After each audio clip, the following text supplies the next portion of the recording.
Poor, elderly, and disabled Americans, they're living in danger with missing, broken, or inadequate smoke alarms. Here's investigative reporter Danielle Lee. It's an accepted truth. A working smoke detector cuts your risk of dying in a fire in half. But we found a startling reality throughout New York, New Jersey, and Connecticut. In the tri-state, if you are living in public housing, you have a more than 50% chance of living in a complex cited at least once for a missing or broken fire alarm in the last 5 years. You have a roughly 23% chance of living in a building that's been cited more than once.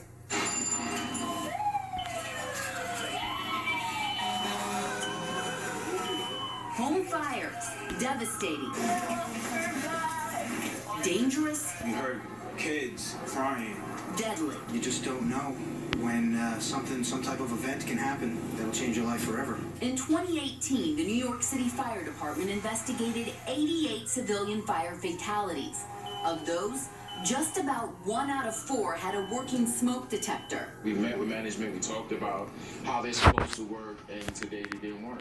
In New York City, smoke detectors are a shared responsibility. City code requires owners to provide, install, and at times replace fire alarms. It requires tenants to maintain them.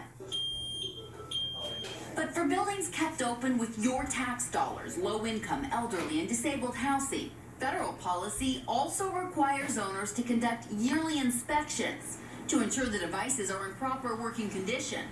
Federal inspectors conduct safety checks too, each year at low-performing properties. And yet in the last 5 years, throughout the tri-state region, we found federal inspectors failing to meet those expectations more than 3 out of 4 times. Even though about half of the property inspectors should have been visiting had been previously cited for non-working fire alarms. I told him that I need him to fix it. He just forgot about it, I guess, and I'm not able to put it back on. When a fire killed a family in this Harlem apartment last year, city officials said they had inspected the property 5 months before. But records indicate federal investigators hadn't visited in over 2 years, even though the complex had failed its last safety inspection, mandating a follow-up visit from the feds within a year. If this happened, what would you do? How would you get out? It's just unbelievable. And at the Butler houses in the Bronx, where 2 toddlers died in 2016, records indicate federal investigators only visited the complex in 2017, after that fatal fire. Even though the property had been flagged for missing or broken smoke detectors on its past 2 inspections in 2015. It was horrible. We took our findings to the head of the Department of Housing and Urban Development, Secretary Ben Carson. There's a lot of things that have to be corrected, and they're not corrected overnight. A New York area spokesperson said HUD hired private contractors to address its inspection backlog in the summer of last year. And Secretary Carson said the department is in the midst of overhauling its inspection process. But the people living in these buildings question how much will really change. It's a tragedy. It really is. Secretary Carson accused tenants of contributing to the problem by taking the detectors apart so they don't go off.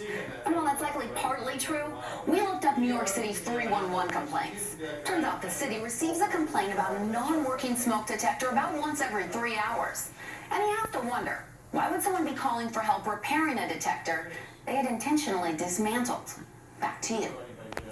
Danielle Lee with a disturbing story. If you don't have a working smoke detector, you don't have a smoke detector. You can learn more about this investigation right now on our website, and that's where you also find an interactive way to look at the data for your area and whether public housing facilities in your neighborhood are missing the mark. Wow. So easy to